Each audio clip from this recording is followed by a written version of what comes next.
Sa ngalan ng Ama, ng Anak, at ng Espiritu Santo.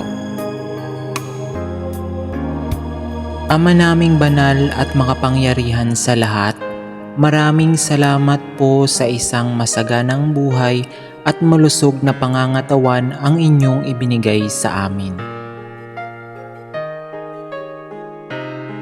Salamat po dahil binigyan niyo po kami ng panibagong araw at pagkakataon na muli naming magampanan ang aming trabaho sa araw-araw.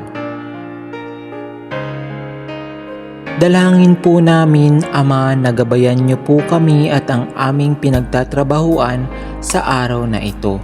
Tulungan niyo po kami na may isakatuparan namin ng maayos, matagumpay at puno ng pagmamahal ang aming responsibilidad sa araw-araw.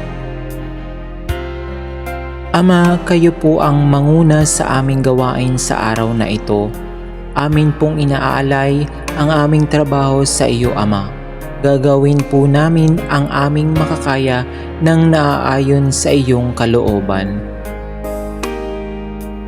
Tulungan mo po kami na magawa namin ang aming mga gawain ng kalugod-lugod sa inyo.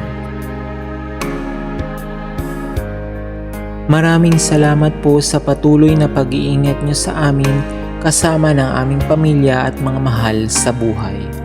Tunay kang dakila, Ama. Ikaw lamang ang aming Diyos at Hari ng tagapagligtas magpakailanman. Amen.